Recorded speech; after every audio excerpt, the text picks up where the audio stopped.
This episode of Capes and Lunatics is brought to you by Tweaked Audio. Get awesome headphones, go to tweakedaudio.com and use the coupon code Southgate to get 30% off, free shipping, and a lifetime warranty. Or you can get there through the link on our website, southgatemediagroup.com. This is Luca Perich, and you're listening to the Capes and Lunatics podcast. There's a thin line between heroism and madness. Here the line fades to nothing at all. This is a world of capes and lunatics. And nothing is off limits.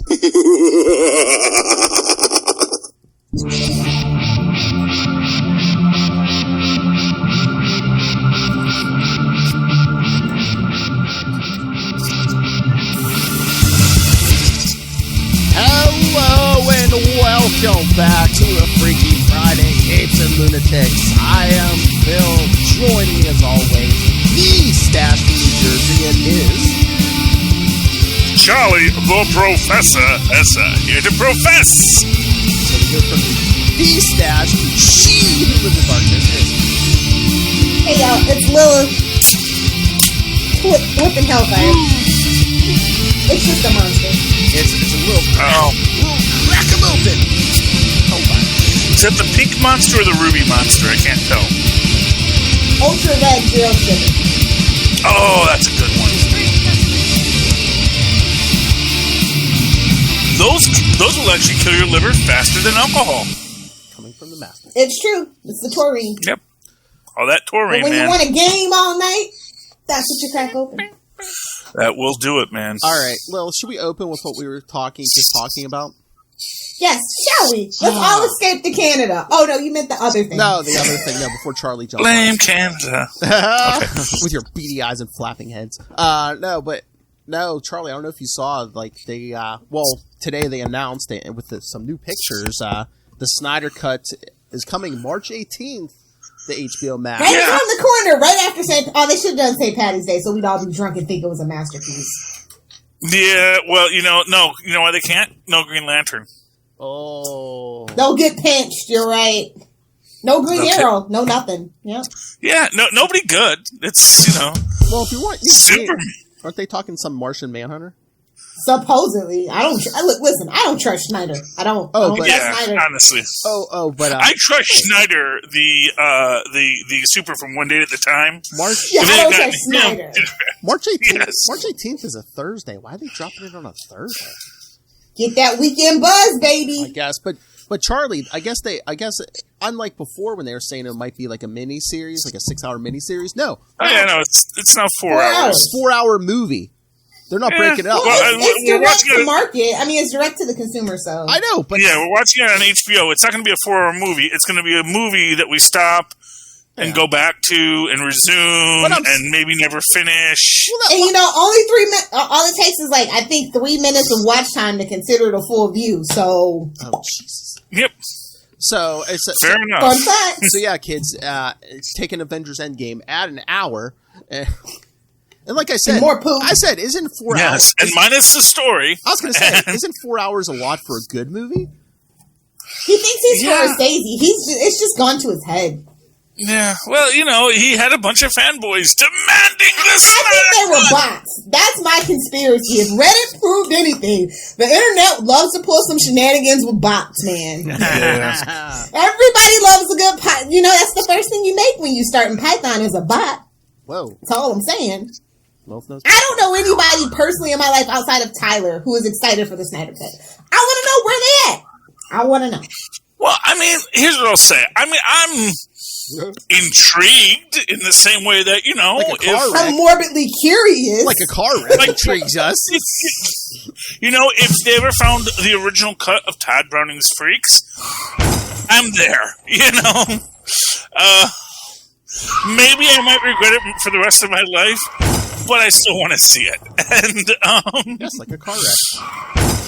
Except, of course, that would probably be a much better film. No, I shouldn't be so hard on poor Mr. Snyder. I don't know. His filmography speaks for itself. Yeah, I'm just saying, not to be a hater, just not my cup of tea, and not the person they should have tapped to. Well, Nolan said no, so I get it. So they're like, oh, we can just get Snyder. He just did Watchmen, and he butchered it, and it's fine. I'm over it. See, that's the thing is, I actually did enjoy Watchmen. So, It has its problems that the comic book did not. But again, 4 hours. It's like, Charlie, would you get? Maybe would you maybe get excited if they're like, oh yeah, we're going to re-release Avengers Endgame and add an extra hour to it? Would you be like, yeah, because that's Avengers. Oh, but I mean, would you be like, what else could they add? No. That's like saying, do you want the extended cut of the first Thor movie? Although, or Iron Man 3. Oh, let's put that on that level. Okay. Let's actually get on that level of badness. Yeah. Okay. You can get a 4-hour cut of Thor: The Dark World. Would you be jumping up and? I'm a Marvel fan, take his shirt off. That's all I need to know. What? Does Idris Elba take his shirt off? Oh my! So if he leaves it off for 30 minutes of the film, and I can watch it without the sound, Lilith, don't put there's workarounds. Lilith, don't put that in the atmosphere. You know what? DC's going to start paying Idris Elba to go shirtless now. Couldn't hide.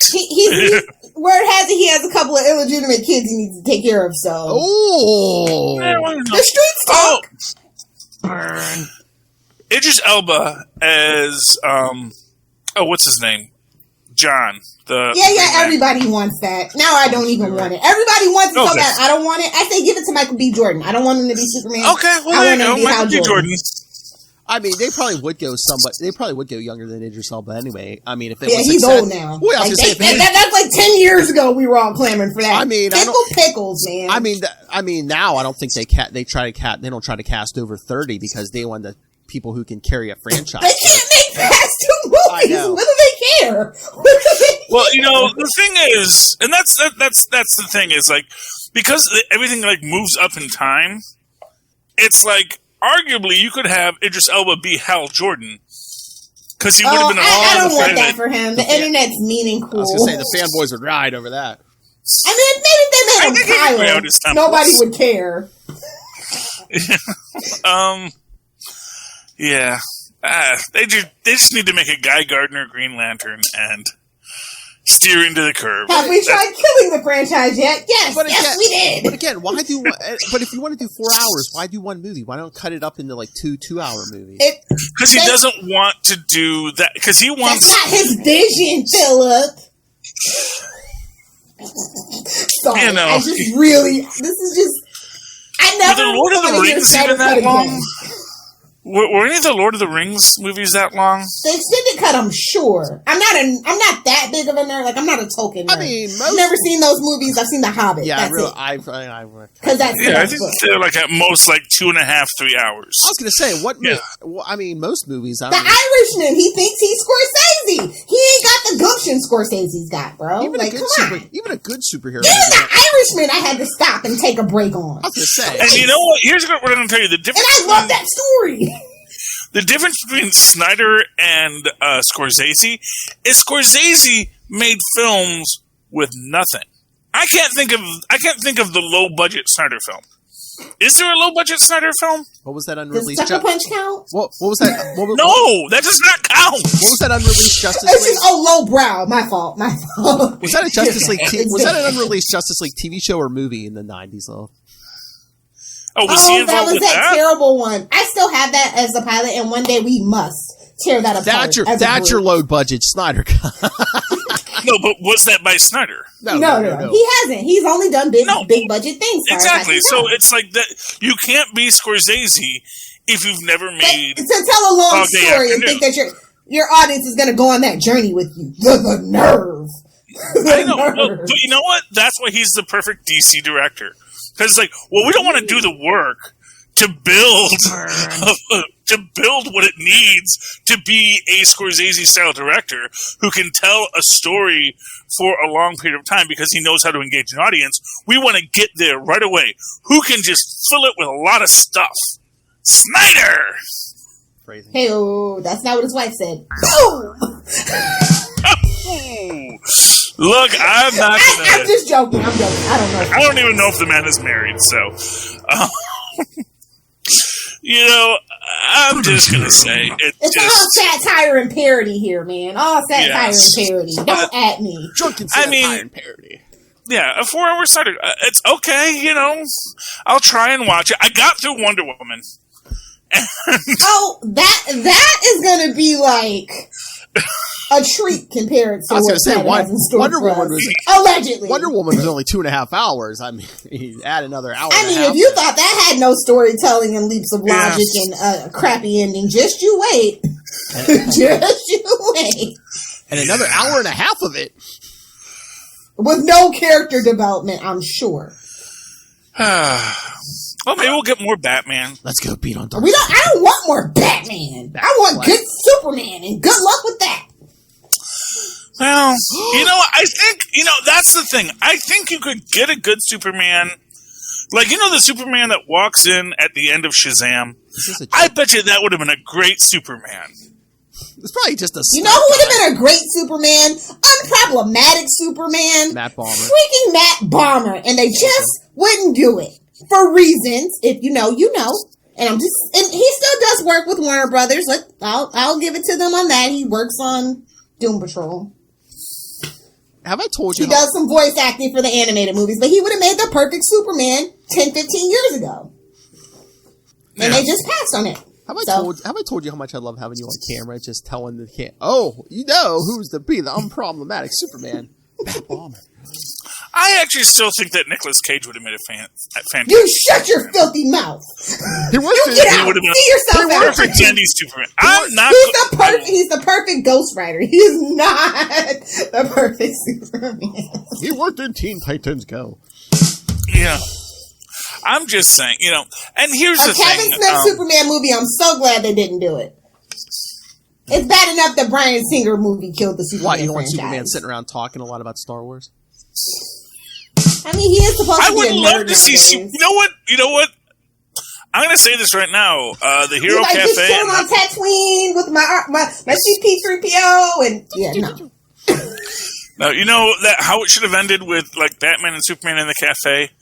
I would love that. That should be a whole movie. I agree. That is the 4-hour cut I want to see. Tell me about He's not Quentin Tarantino either. He's not the king of the bottle set, either. So. Tell me about your mom. If we get Quentin Tarantino the movies, maybe. Yeah, but again, what's the similarity between Tarantino and Scorsese?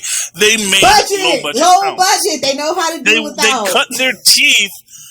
He cut his teeth on being a script doctor, so somebody should call Quentin Tarantino to fix a few things.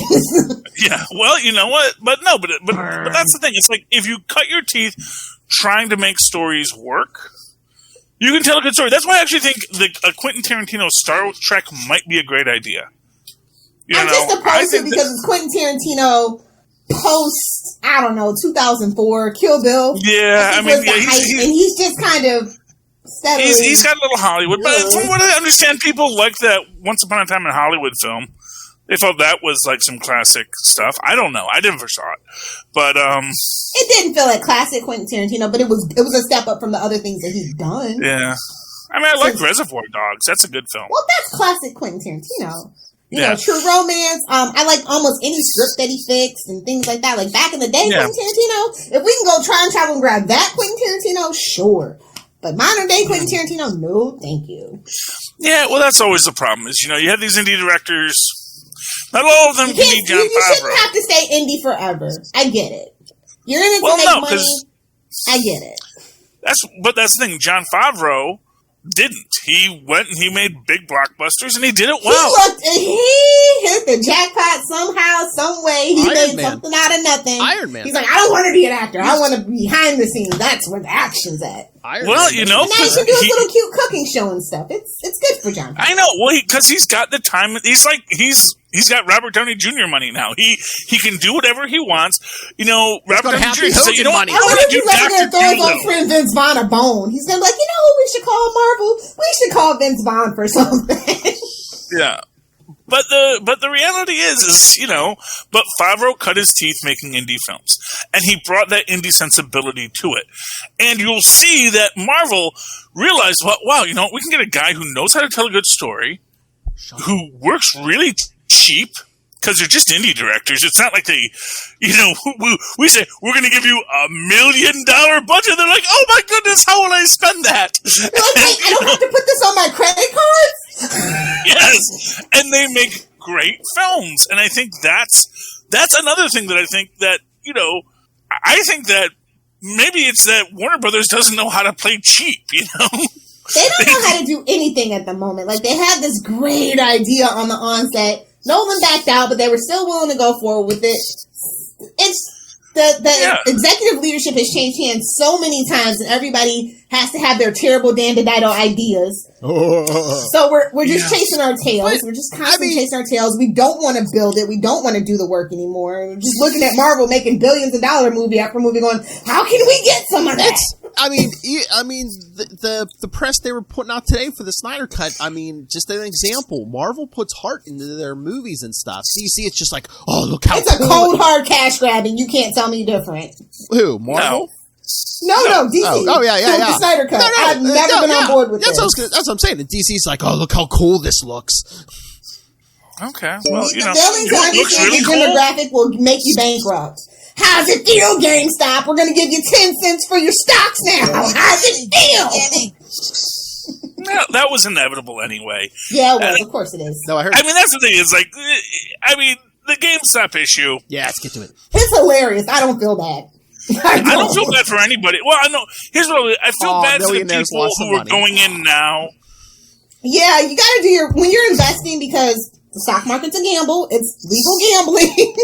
You might have better luck in Las Vegas, to be honest. To be honest with you, it's not even gambling because, gambling isn't fixed. That's the thing. That is. The odds. I'm talking about legitimate gambling, like the lottery. The lottery, to me, is the perfect egalitarian dream. It's, okay, look, here are the odds. It costs you very little to play. Then why is it always old people winning the lottery if it's not? Well, because they got nothing better to do than to play. Because they play it every single day. Exactly, like me. That's the strategy. And if I play it till I'm 90, one of these times I just might win. But you're dead and they don't have to pay out. Well, that's okay. I don't. No. That's not to pay out. Or that's I pay my kids that money. Or it's like where that's good. Or it's like where I work. A bunch of old ladies pull their money and buy a bunch of tickets every week. Yeah, but the thing is that, so when I give that dollar, even though I know I probably won't get that dollar back, I know that dollar is going to go to somebody else's jackpot. Somebody else is going to wake up tomorrow and say, oh, wow, my entire life has changed forever. I'm now rich. And good for that. Good for that person that I could help that dream happen. Isn't Charlie just the best, guys? I'm just saying, I'm a greedy, selfish millennial who loves avocado toast and loves to make billionaires cry. There's the ultimate draw. No, but that's the thing. I guarantee you, very few millionaires and billionaires play the lottery. Of course not. It's just they've won the ultimate lottery by being born rich. Exactly, and none of us get that chance to play that lottery, or being the evil My Pillow guy. Yeah. Oh, I'm sure he had money before that. Yeah. Anyway, but the thing is none of us ever get to play the lucky sperm lottery. We got the sperm we got. It's assigned at birth. There is no game that we get to play. The lottery is the game where we all get to say, hey, all you other unlucky sperms, let's put some money in a pot. We're going to draw some numbers. Whoever got that number, you get the pot. Congratulations. Now you just won the lucky lottery. And isn't that lovely? Isn't that a lovely idea? Stock market's always been a little bit of a scam, especially. Oh, don't even get me started on 2020 and who made how much money in Congress on what. And we're not having an investigation on that, so I guess, don't start pointing fingers. What I will say is, when you have to pay to play the game, the game is already rigged. So people say, oh, they shut down trading. It's like, yeah, I know. They shut down trading all the time when the market gets too volatile. And, and a broker could just say, no, we're not going to do that now. It's gotten too volatile, and we're going to do it for your protection. He says, but we don't want your protection. Well, you actually probably do need that protection. It's there for a reason. You're basic. Yeah. Yeah, exactly. And I don't get your McDonald's stock and your Coca-Cola stock and you're fine. Don't touch it. Don't worry about it. My biggest thing with the rise of GameStop is that. So there were a few different things that were like, the ones that they were focusing on. One was AMC. Now, AMC, I'm going to say this, AMC had a legitimate business model before the pandemic. They are mostly surviving the pandemic. AMC is going to come back strong. And that one hasn't been as volatile because it was harder to short sell. Because too many people said, no, AMC's fine. There are movie theaters. People want to see movies. It's having a rough... Well, yeah, eventually. It's going to have a couple of so I assumed you were okay. Rough months, but it's going to come back. But GameStop, that was super It was already on the verge of bankruptcy, so... Exactly. It's been on the verge of bankruptcy for like 5 years now. So... Yeah. And it's not like it's Kmart, which can just have a bankruptcy and then just get better. Sears. Yeah. Yeah, exactly. Well, Sears is not a thing anymore either, but you know what I mean. They still have a driving school and an automotive department. So, bankruptcy doesn't have to slow you down. They do. They do. They still exist. Sears and Kmart still exist. Kmart, wait. Kmart exists overseas. They don't exist in the States, right? In New Jersey, like I said. I mean, overseas, like I said.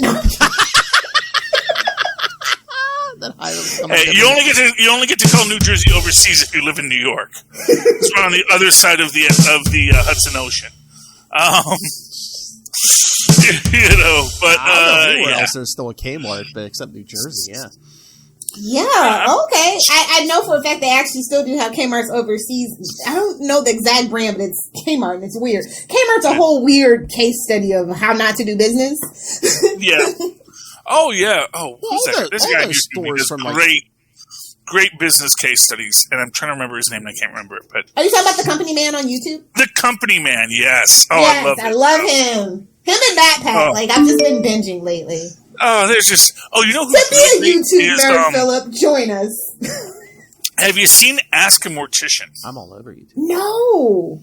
Oh, my gosh. Tristan loves her.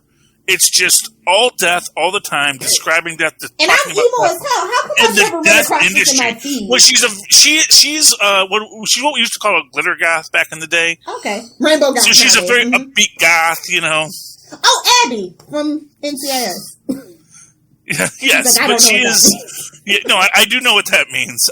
But she is a lot of fun. Ask a Mortician, and she does a lot about She was, of course, a medieval lit scholar originally. Because she loved the Black Plague. She's actually probably putting it to use because she is really fun to watch. So yeah, Ask a Mortician. Doty. What's her first name? Do you remember? Because I always thought it was Doherty, but it's not. It's Doty. Doughty. And but Ask a Mortician. Look it up on YouTube. Yes. Oh, I'm sure as soon as you said that, the algorithm's churning right now. Yes. So look it up, kids. She's great. She belongs to the Society of the Good Death.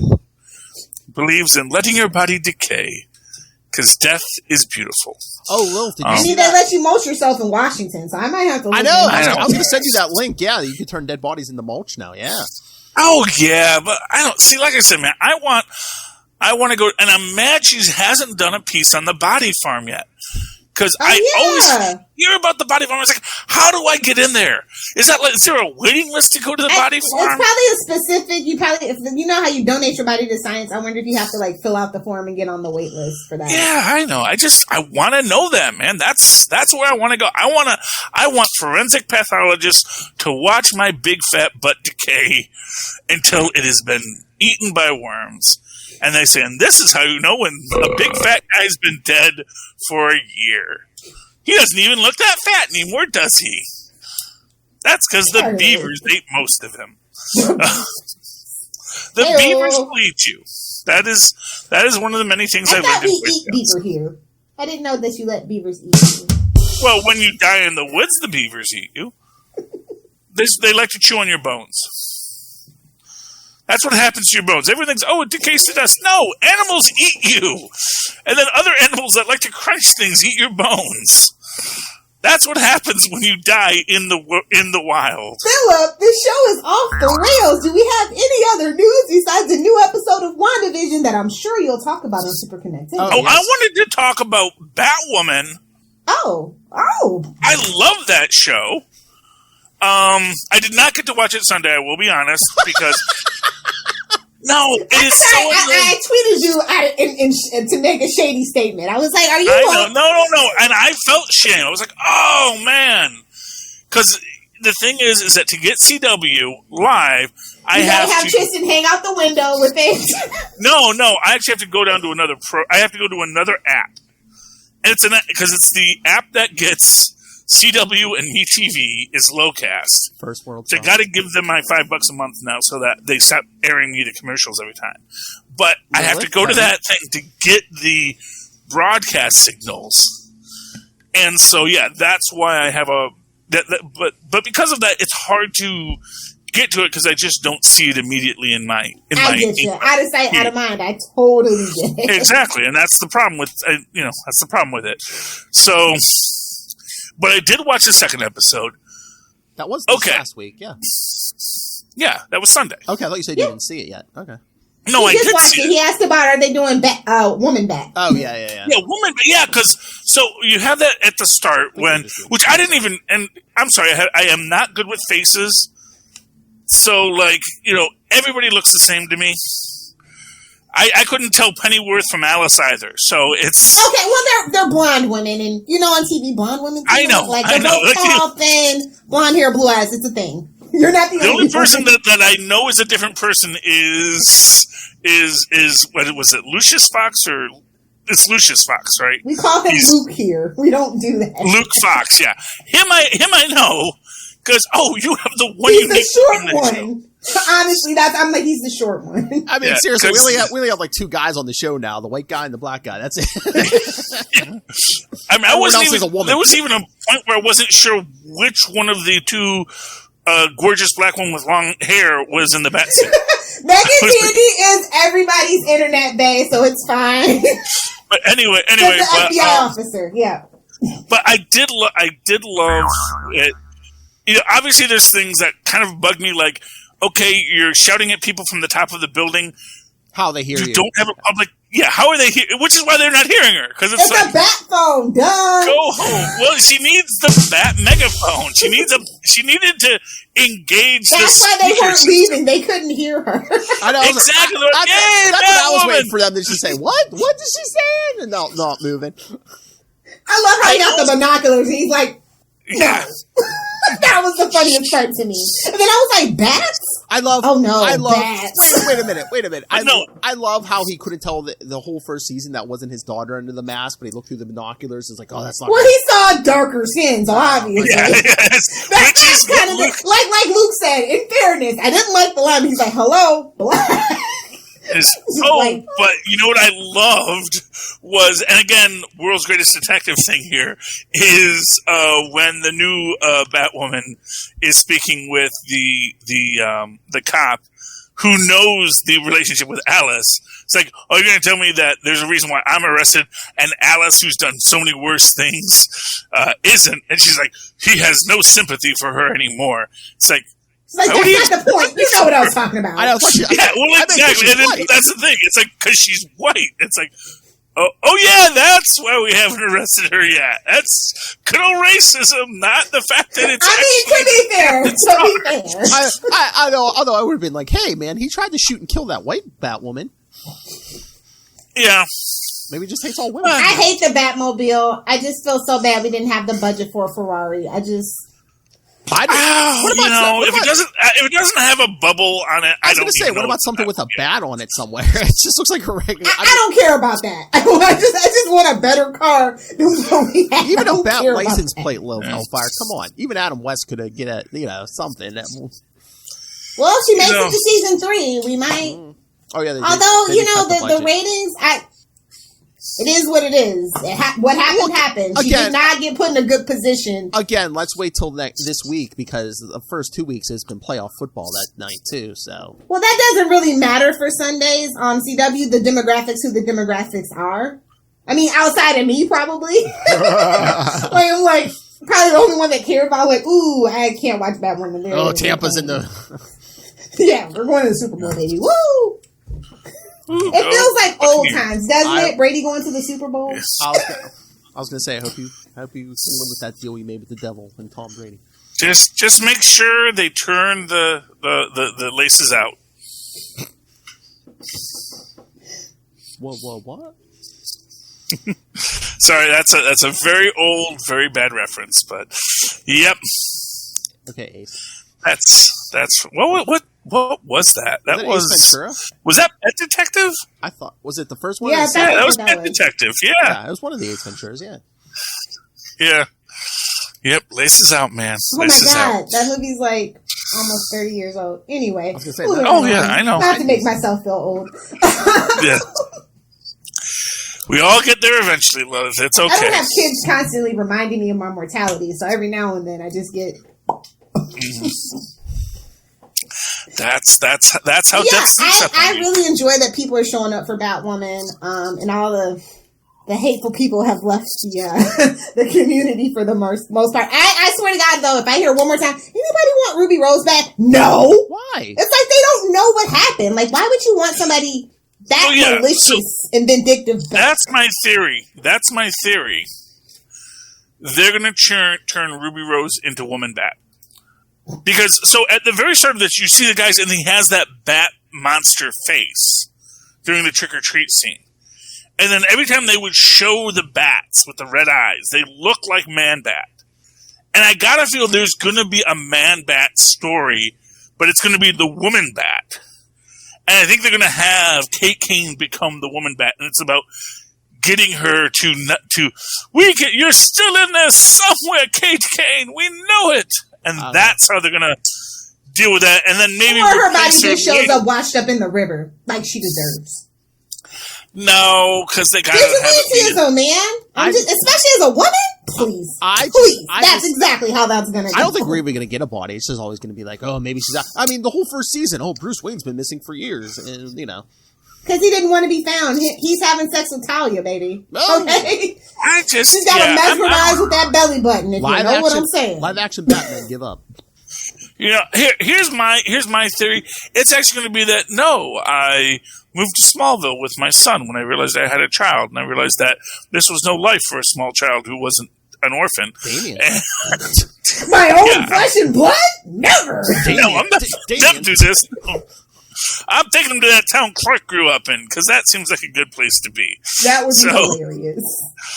Okay. Yeah, see, and that's gonna be the big reveal on the new Lois and Clark series. Still not enough for me to tune in. What? So those kids aren't Clarks? Their neighbor is Wayne Bruceman, and his son. Sounds like some powerless crap. Dan. Here. He just calls him Dan, and his son Dan, and they lived up the road. Says, we should and go. Every now and then, Uncle Rick comes by. Yes. Oh, we got our new Tim Drake for Titans. Yes. So that's a thing. So they're gonna have Tim Drake. You mean they cast the Joker supposedly? You mean the Batman's Titan? Oh yeah, they're having Barbara Gordon too. So I mean, they should basically just call it season 3 the Batman's Titans. That's the Bat family. It's going to be you lean into what you have. Batman sells, baby. I mean, Batman all the time. I mean, it's going to be in Gotham. They already have. You're welcome, Rob. We're going to have our Barbara Gordon. We're going to have our Tim Drake. I think Jason Todd's going to be Red Hood now because. Yeah, I heard that too. So that's what I'm saying. It's basically a Batman show now. So it's a Bat family show, and we're going to just every so often. So that's Batman in season 2, right? Yeah. Well, and someone's got to fight. It's Jorah from Game of Thrones. Yeah, I know old Batman. Man Bruce Wayne. Yeah. Yeah, it'll work. I'm sure it'll. I'm more interested in the next season of Doom Patrol than anything, just to be honest. It's like Doom Patrol and Stargirl. Who would have freaking thought? I said freaking. Do you think maybe like some of those are better because they're like people don't have like, especially the general population doesn't have as many expectations of those things? Yes. It's weird. It's funny. You don't know what to make. It makes you feel all kinds of things that you're not sure you should be feeling. Okay. And there haven't been 16 versions of them. I know this is going to shock you, Philip, but as has been said, what made Marvel good is they worked with lesser-known characters that they then had to tell a story about. And so, wait, who was the character?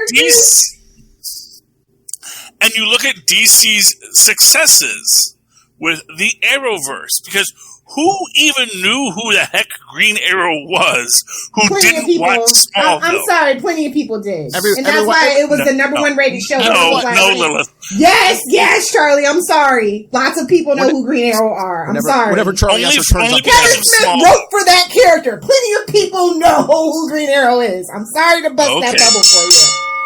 I'm sorry. I'm not going to let you do that. We don't do that. A lot of comic book fans know who Green Arrow is. They know people who watched Smallville, which were millions. Yes, which is what I said. There were people who watched Smallville that didn't know comics.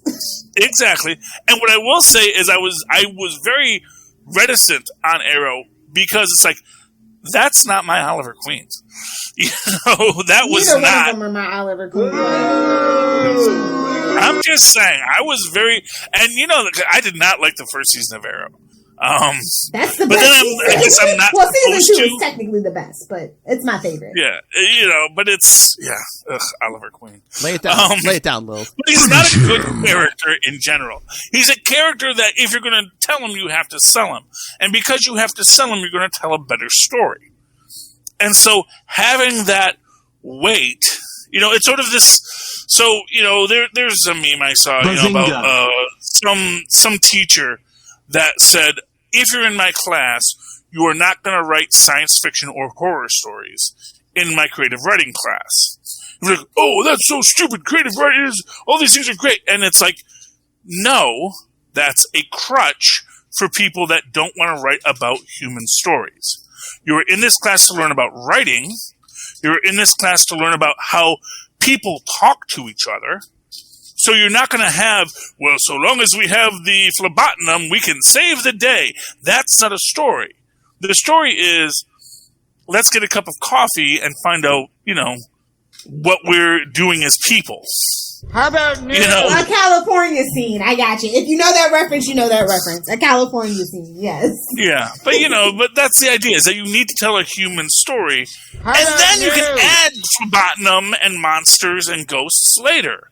That's fine. Those are easy to write in, but you don't watch Buffy the Vampire Slayer because she's slaying vampires. You watch Buffy the Vampire Slayer because she's a character dealing with human problems. Because there's lots of films where people were slaying vampires. None of them got as big as Buffy the Vampire Slayer. She's a little tiny blonde girl. That's all I'm saying. Yeah. You can put your idealism on the people that watch Buffy, but I was on the internet during that whole peak of Buffy. Okay, I'm not going to say that's not a thing, but I'm also going to say she wasn't the only sexy blonde on TV at the time. So it's not that, oh, that had a sexy blonde, and so that's what we're watching. It's, oh, here's a sexy blonde who has a story. So you can do the same thing. It's like you can do sexy blonde stories. They're very easy. Sexy blonde is a crutch, just like every other group is a crutch when you're talking about a genre. What makes that genre stand out is that, oh, this sexy blonde actually is going to tell a story. This sexy blonde is gonna make me want to quote the great Jack Horner in Boogie Nights.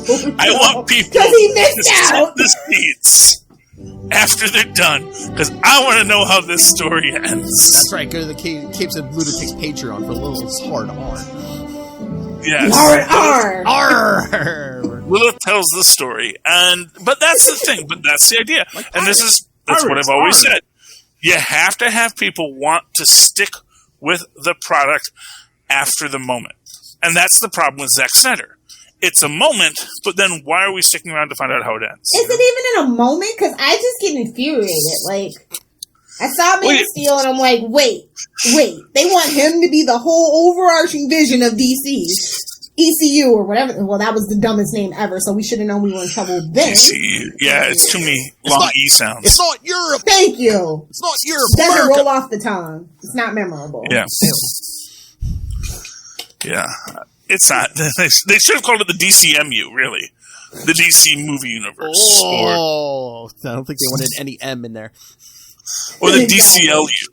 The DC Live universe. There you go. It could have just been DCU, but again, I mean, or the DCU, yeah, because it could just be the DCU. Because there's that's what we call the comic books. No, we don't. Yeah, nobody. No one called it the DCU. They called it the DC. They maybe called it the DC Universe, but mostly they just called it DC. God, who cares? Maybe they'll sell some more comics. Well, yeah. Not at this rate. Nah, but I mean, call it the DCU. Did you see they're cutting more books, by the way? Yeah. Yep. Yikes. Going with more anthologies. Yeah. But like, this is bad. You need the big two. You need them. You just do, because if DC goes under, I don't want to see none of the people that were giving people on Kickstarter and GoFundMe. I don't want to see you on there because now you don't have a job. Now all of a sudden you're good enough for it. That's number one. Number two, don't bring your mess to Marvel. You go out and do a creator-owned book and see how easy it is. Yeah, don't come knocking back on that door, Bendis. Never mind. What? I have to ask a question. I only know this from the trailer. Oh boy. So on Riverdale, people said people are making these videos of us doing heinous things, wearing masks of us, but they're the masks of the Archies from the comics. But it's supposed to be them, like the caricature. It's of meta. Them. Yes, it's just all very meta. That's Riverdale's thing. To varying degrees of success. Okay. Riverdale is a hot mess, but they're getting ready to do a 5-year jump. So now's the perfect time to start watching Riverdale, where none of that other crap. Oh, so this is where we get the life. Because they're done with. They were done telling that high school story. We're going to get the Life with Archie. But which Life with Archie arc are they going to tell? Or are they going to do the... I don't think they're doing Life with Archie, but they did say supposedly the Jughead and Betty might be broken up and Betty might actually be with Archie, so... Wait, Betty's dating Jughead? And vice versa. Yeah, Jughead's not ace in this show. My number one gripe with the show. But he's not even a romantic, just for Betty. He's just he's into girls. It's his thing. Okay, but still, why would Betty be into Jughead? Because his name is Jughead. This ain't your mama's Betty. This ain't your mama's Betty. It's the CW. Okay, that's the whole point of it. CW. Okay, I'm just saying Jughead is... unless he's Jughead is not Jughead in this show, unfortunately. Oh, so even though they hired an actual twin actor whose other twin acts, and we still didn't get the... I'm just saying, Jughead is basically Maynard G. Krebs. He's supposed to be he's not that lighthearted, fun guy who's just sort of, I want burgers. I love that. But he kind of has a food obsession, but more like a Shaggy food obsession, at least in the first season that I've gotten through. Like a what kind of food obsession? Like Shaggy from Scooby-Doo. Oh, well, yeah. Well, I can get that. It's not just specifically the burgers. It's everything. Okay, well, the munchies. Okay. Yeah, well, that's fine. I can live with that. It's a lot of things. Although, weirdly enough, I think Jughead actually predates Maynard G. Krebs, and Shaggy is actually based off of Maynard G. Krebs, except I guess maybe they put some Jughead in there, too. Because really, Maynard G. Krebs was never about food, per se. Although Maynard actually really liked fat chicks, so if that's something they carried through, it came up in one episode where he liked big ladies and he liked women that were unconventionally attractive. It was one episode. It was when they were in the army.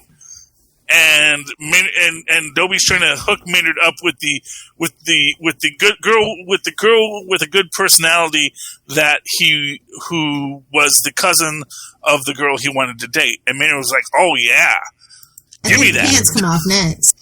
It was a little weird, a little out of character, but you know what? It was the many loves of Dobie Gillis. So tapping my way downtown. You get it. Nobody told Rob. Yes, let's talk about comic books, but I just want to shout out, what was that? Imperious Lex? Really? Did they really go there? Was that any good? I didn't read it. I didn't read it. I have a moratorium on DC. I just saw the cover and I'm like, wait a minute. Are you trying to lure me back? Phil's Comics we were just talking about Namor. It got me thinking. But this was the thing. It was a very heavy comics weeks for me. I had 2 indies plus 5 Marvels. Well, 6 if you count the one that I didn't pick up last week, which was Maestro War and Pax. So yeah, I had a lot of books this week. So I looked at that, and on a light week, that might have been one I would have picked up, just off the cover. But no, not this week. But yeah. Oh, but since we're talking DC, real quick, I did get through most of Jinny Hex, which came out like 4 weeks ago. I was gonna say, I can't be that. I finally got the chance to read it. Jinny Hex in her Wonder Comics solo shot. It's a really good book so far, man. Is that a Bendis? I'm sorry, Jinny Hex is good. Okay, well, whatever. You don't have to like it. No. I was gonna say, is that Bendis? Well, it's Wonder. Yeah. So his name is somewhere in it, I'm sure. I don't know. Where do they put the credits in these things? They put them at the end? Who knows?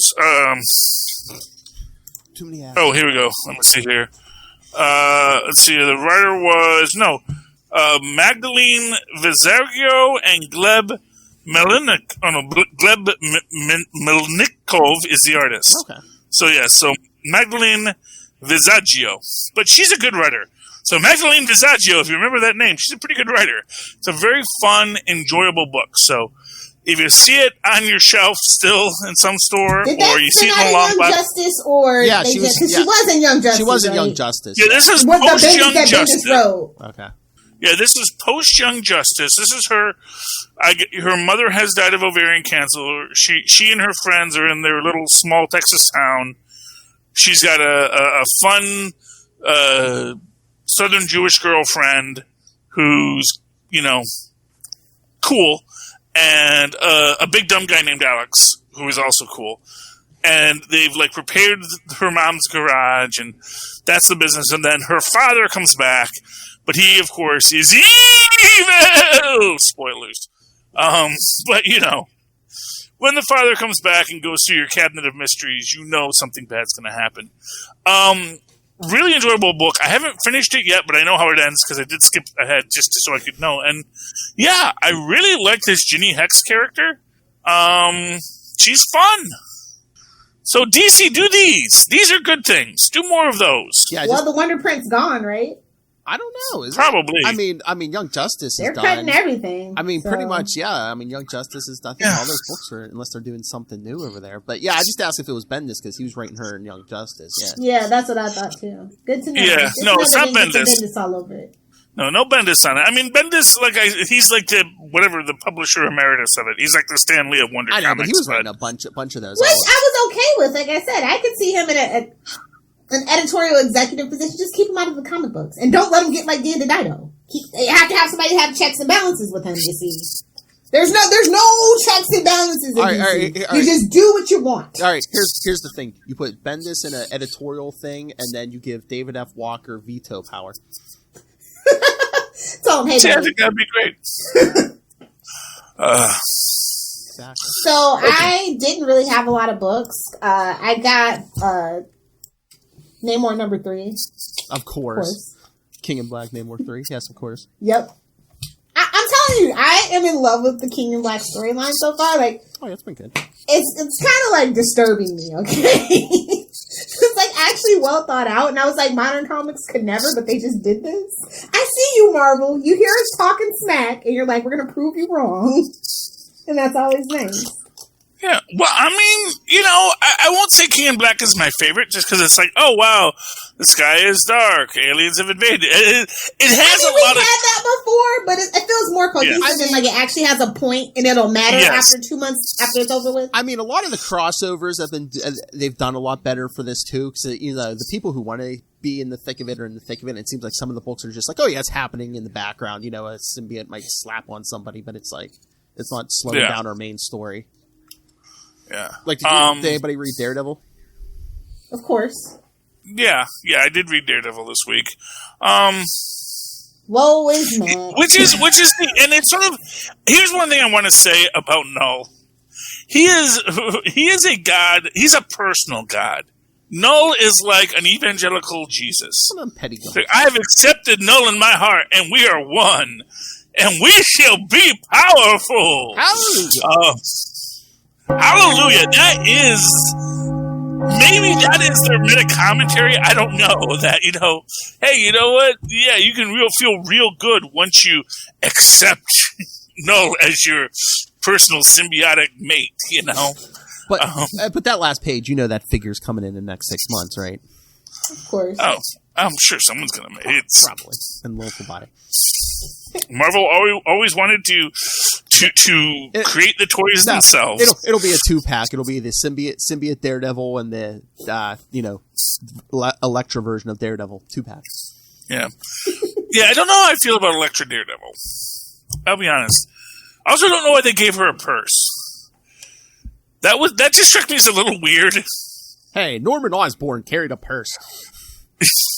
Which isn't that's not like a marker of success. I know. It's just a weird thing. While you're at it, that's why you have utility belts, because you keep everything in the out belt. your bra. Hell, we don't know she's got big enough bazookas for that.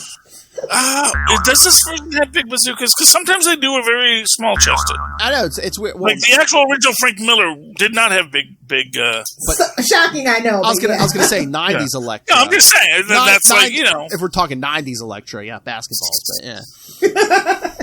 Well, Power Girl run for her money. Let me tell you.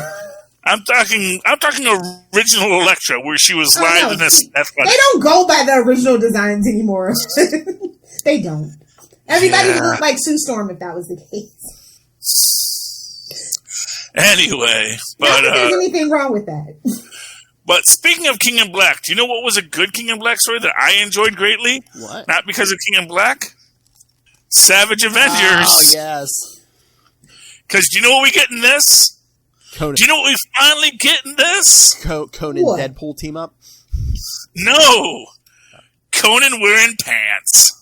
He was wearing a full outfit, wasn't he? Yeah, they dressed him. Or I gotta imagine he dressed himself. Now, if you remember the original What If Conan Was Stranded in the 20th Century, one of the best What If books ever written, when he gets arrested, they actually dress him up. They put him in shoes and pants and a shirt because he was naked. You don't want to do that in prison. Well, it's Conan, so who's going to mess with him? Yeah. But what was interesting is it doesn't seem like they dressed him in this. Like, this was just, he actually had put on clothes. And that made me so happy. He was feeling fancy. Well, because like I say, eventually he's living in the modern world. He's going to know. I'm not a fancy man. Stupid. I look kind of stupid. He could put a kilt on if he misses the breeze, though, to be fair. Well, but I don't know if he necessarily does. He's even wearing shoes and that's like, although you see this time he's got boots because when in the comic he makes a comment about how lousy the shoes they gave him were. But this one he's wearing properly old boots. Yeah, properly. No, they were just like they were like nurses' shoes, which actually should have good grip. But he said that he slept, so I think they might have been like leather-soled shoes, which are just awful. Although you'd think he'd be used to that. And the old cowhide that he's used to, okay? Yeah, but it's pretty good. And he is almost like, I think he was drunk this whole episode, just to be clear with you. Oh my god. Lil, did you read this? No. Conan and I see Deadpool in it. I recommend it. You may love it. Oh my god. Conan and Deadpool get locked up in jail and Conan's like, oh, you have a healing factor like Logan. And Deadpool's like, yeah, even better. And Conan's like, oh good, I know how we can get out of here. And he pushes Deadpool through the bars. Smack. Finally, somebody's putting Deadpool in his place. What's great about it is, it's just beautiful. Everything about it is just beautiful. Right down to the guard slipping on Deadpool's innards. It's just, and the guards who are just trying to do their dang job. Who's like, everything's crazy outside. You're here. It is. We're trying to keep you safe from what's going on out there, and we're trying to keep the city safe from everything, and trying to keep the city safe from you, and we're trying to keep you safe from those things. Those poor, unfortunate guards. Lilith, if you're looking for violence, this is the book for you. Because what was it, Charlie? 2 issues back, Wolverine threw a guy in a wood chipper. Ooh. Oh, I yeah. mean, I did stop at like issue 11, I think. So I might pick it back up. Yeah, this was 17? You know, I love the gratuitous violence. Yeah. This is good. We'll get a. I don't know. Have we ever seen the Night Flyer before? I don't know. He's fun. I think he's a drug dealer. I'm not sure. He says if you come back to my pad. Yeah, it's, and then Conan's like, oh wow, look at this, a machete and a shotgun? Which also, I love the fact that he just grabs a shotgun. It's like, no, I know what these are. That's the thing. That's the thing that I've always felt was like a little weird with this is Conan's not stupid. He's not going to like live his life in a cloth diaper and think everything's cool, swinging a sword. He's going to say, you know what? No one else is dressed like this, and there's other weapons I could use. Adapt and survive. Dang straight. Exactly. I don't know where they get the horses, though. That was a little weird to me. I guess there was some mounted patrols at Rikers Island this week. I mean, those grounds are pretty big. It's not like they're going to give them segways. Yeah. Segways, by the way. They stopped making segways in 2020, and I'm so bummed out for all the mall cops No one's going out there. anywhere. No one's going to the mall. Yeah. Ooh, But for those who don't remember, early in the series, Conan had a symbiote bonded to a sword, and when he is engulfed in the symbiote, he sees this sword again. Who says we can merge together? And again, it is this idea of, if we join forces, we can destroy Cullen Guth. We can achieve what we both desire. But at the same time, he is like, he is hesitant because of this, but then it's like, you can either join us or you die. Join or die, which is never a good thing. And of course, Nightflyer says, yeah, this is way above my pay grade. I'm out, cease. I'm out at 5,000. So yeah, Savage Avengers, number 17, kids. If you have wanted to see Conan in pants, this is the comic book for you. Kind of the opposite, but it'll be a nice novelty. Hey-o. So are they? You think it's just like a one-time thing, or do you think maybe they might slowly start replacing the Punisher with Deadpool in this book because of all the trouble they're having with that symbol out in the world? Did you see episode That's 2? A shame that we can't. Did you see the teaser for episode 2, Matt? Philip? Yes. Looks like it. Yes. Yeah. So we Ryan Reynolds will have none of that. You shall not use Deadpool for your anarchy and treat and they are best buds. But you know what really struck me as the most interesting thing is that at no time does Deadpool says, "Oh wow, Conan, we got the rights back." Nice. Which I don't know. I actually think Conan might have been one of those properties that slipped into the public domain recently. Because I did notice that there's another set of books with the Sumerian stuff that's not officially Conan, but they have the Frost Giant's daughter as another book at another indie comic company. So I actually think Conan might now be public domain. So I wonder if everything else is public domain, but the actual Conan character isn't. Maybe the world is. It's like the Omegaverse, if you will.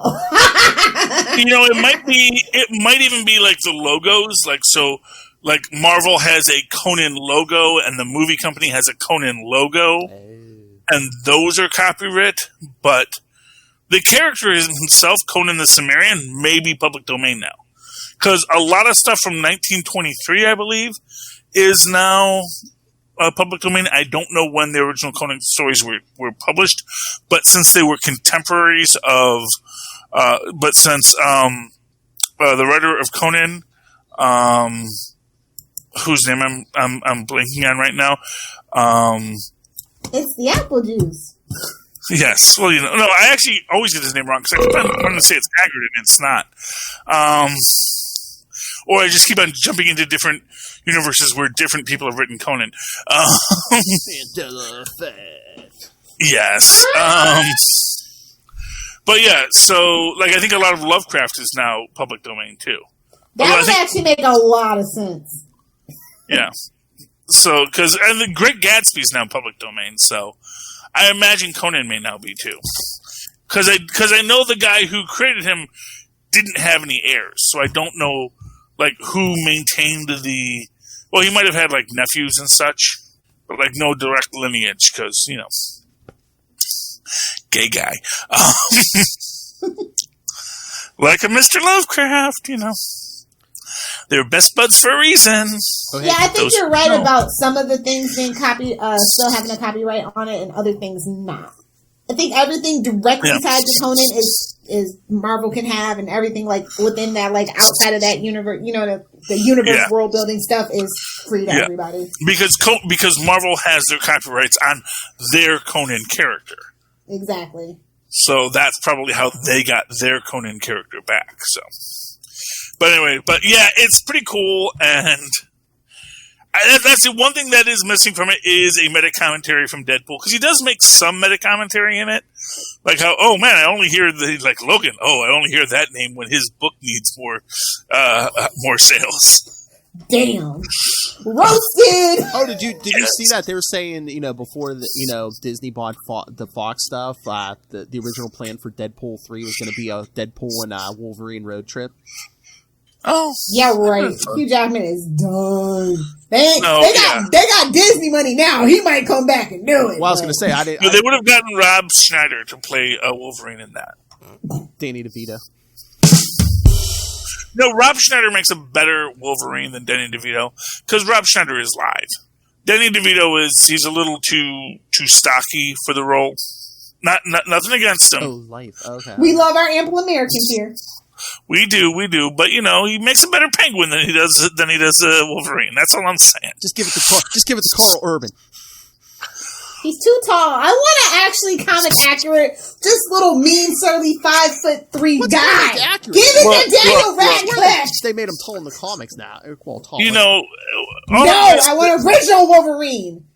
Here's what I'm going to tell you: if they can put Tom Cruise on an apple crate, they can dig a ditch for whatever the guy's name is to stand in, which is what they used to do with Bogart's leading ladies, is that like actually dig a trench for them to walk in when they'd walk along.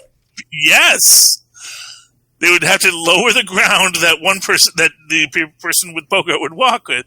Lauren Bacall, she'd have to walk in like a ditch as they walked along like any kind of a scene. That's hilarious. It's true, but they've been dealing with this fact for years. There's a lot of good actors who aren't particularly tall, but everyone Tom wants. Cruise wasn't the first. Far from it. He is just a long line. Like when give it to Daniel Radcliffe. Let him be Wolverine. Give us Powder fans something to clamor about. Gimme. I don't know if he wants that, man. That's the thing. I mean, I'm all for more of the indie movies that he's doing with Steve Buscemi, series that he's doing with Steve Buscemi. Yeah. Like, I'm here for that too, but I need Daniel Radcliffe in another franchise. But that's the thing. The man has his franchise money. But it's time. We want him back. He must answer the call. It would be magic. You're not the boss of him. You're not the boss of him. He's like, what's his name? Yankee Diddle Dandy guy.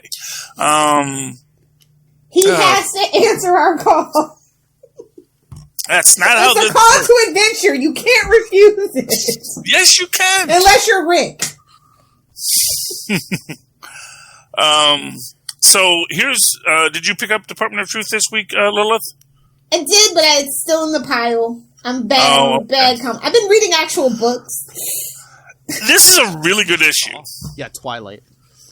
Because we get into, I won't spoil it for you, but we get into what Black Hat is, and this idea of, honestly, there's a lot of darkness in it, and especially the idea of, honestly, sort of does a good people on both sides kind of, well, not a good people on both sides, but sort of, you assume we're the bad guys, but really, we're all just trying to manipulate reality. And, there's a deeper conspiracy beyond all of us, and we're just trying to expose what the reality of that deeper conspiracy is.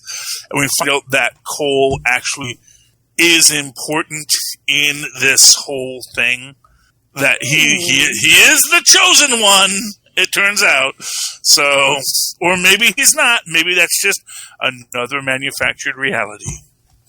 That's the thing. All reality's manufactured. Great bit in this with the one doctor who wears the tinfoil hat in this, where he's telling them, "Don't use the freaking Bluetooth."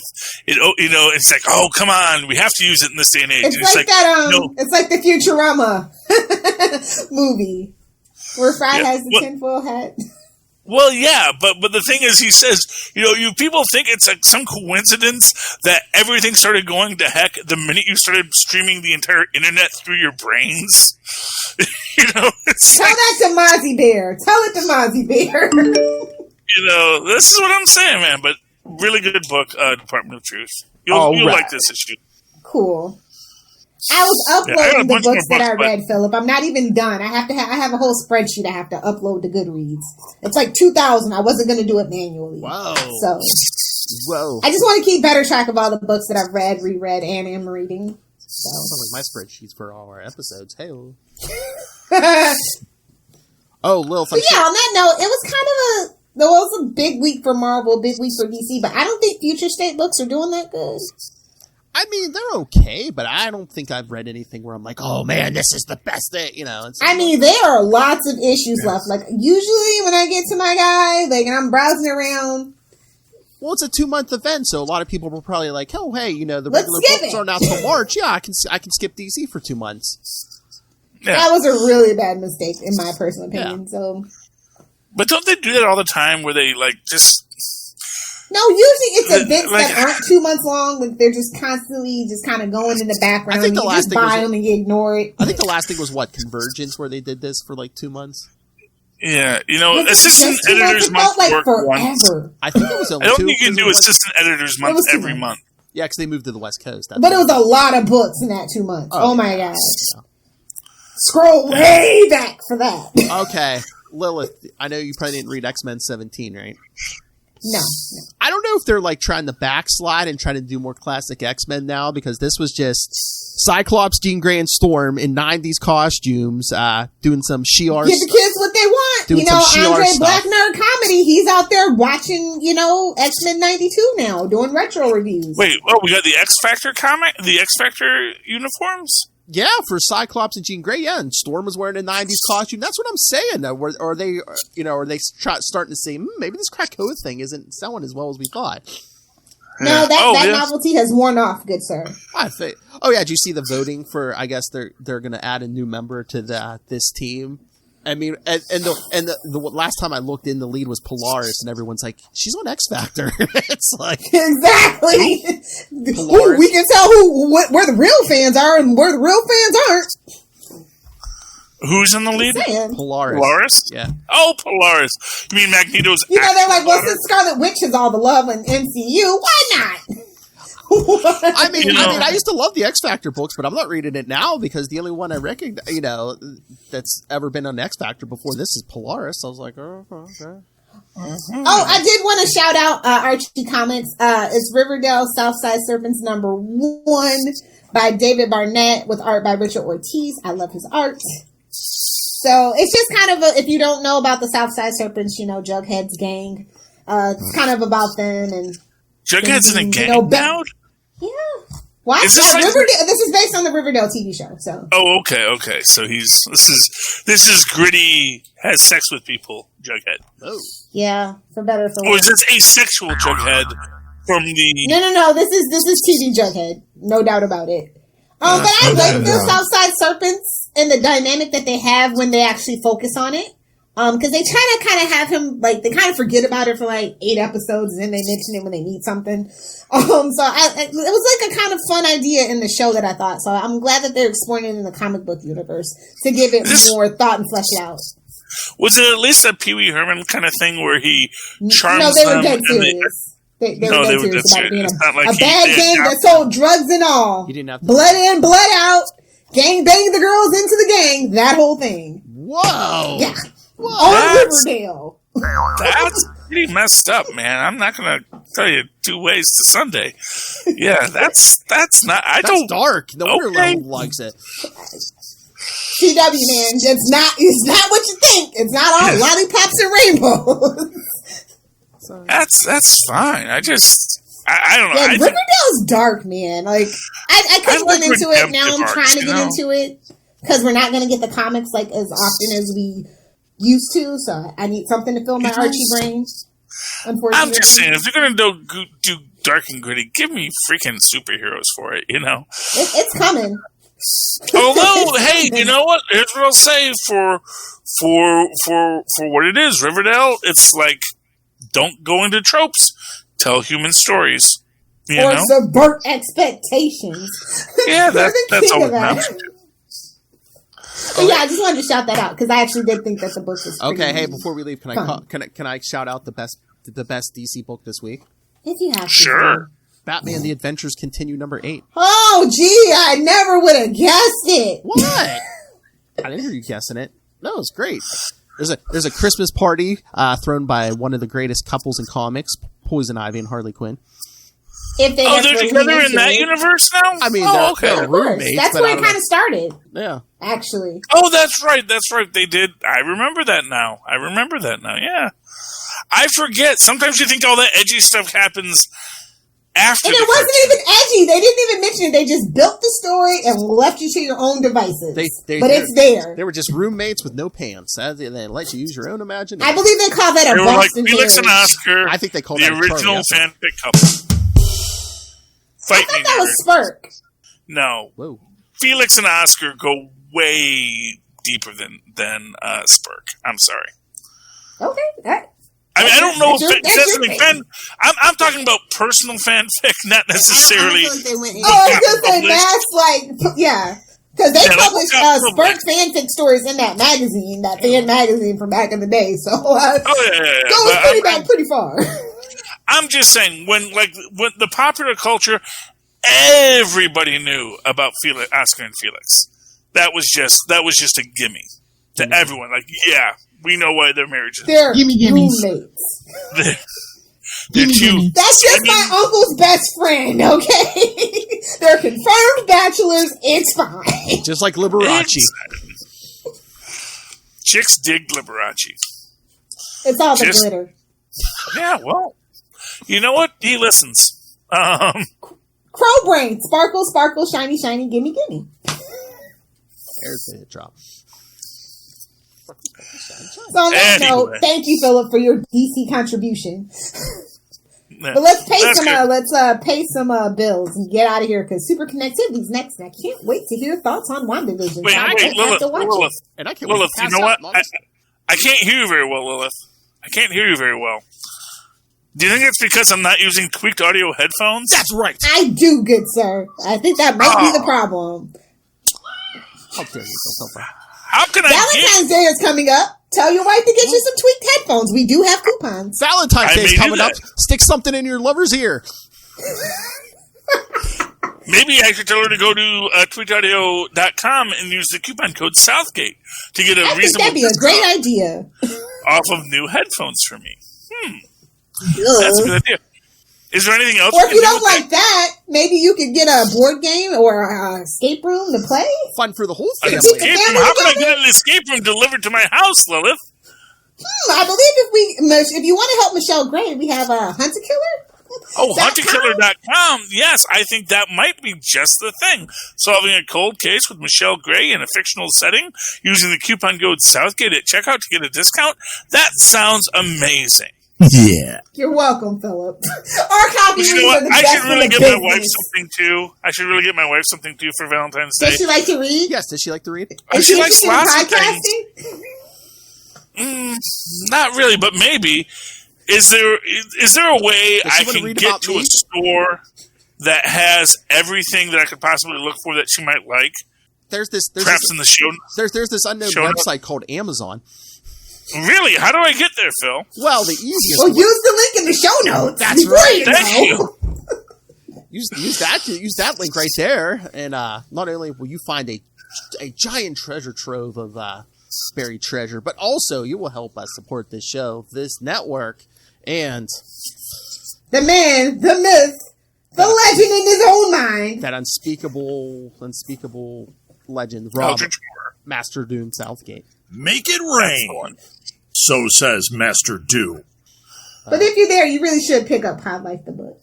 Nice mustache, Charlie. That's right. You're welcome. Thank you.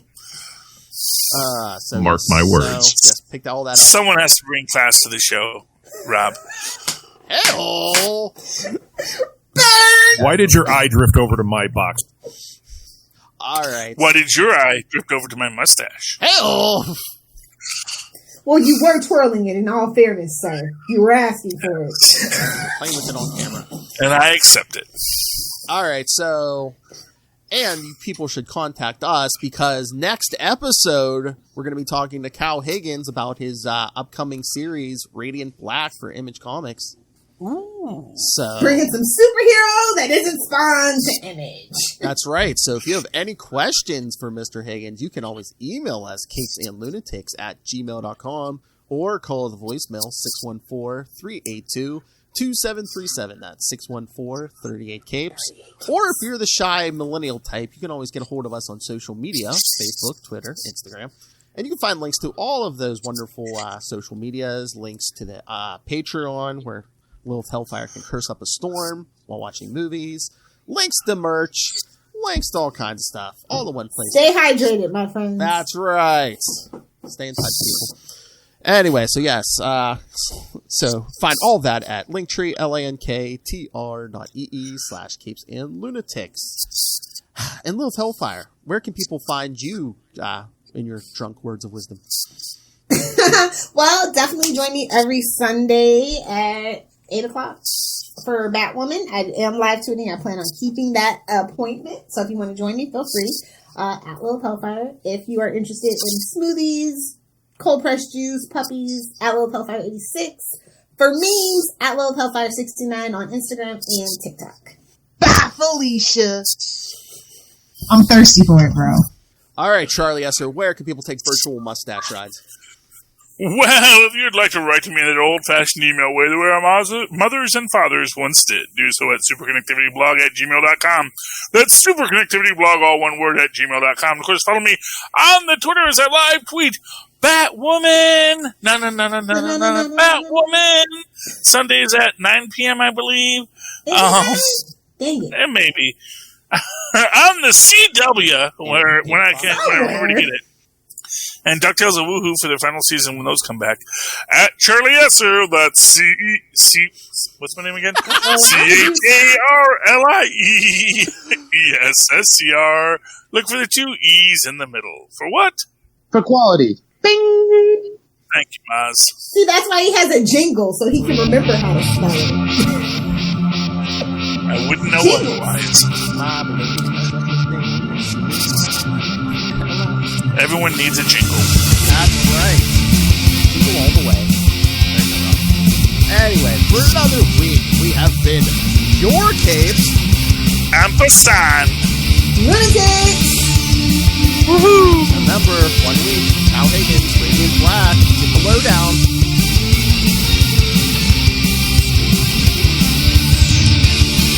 You're an actual professional on this show.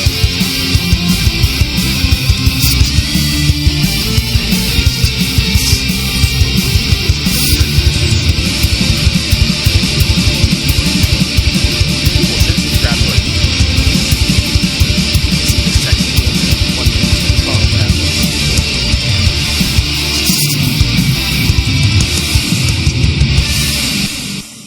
Yes!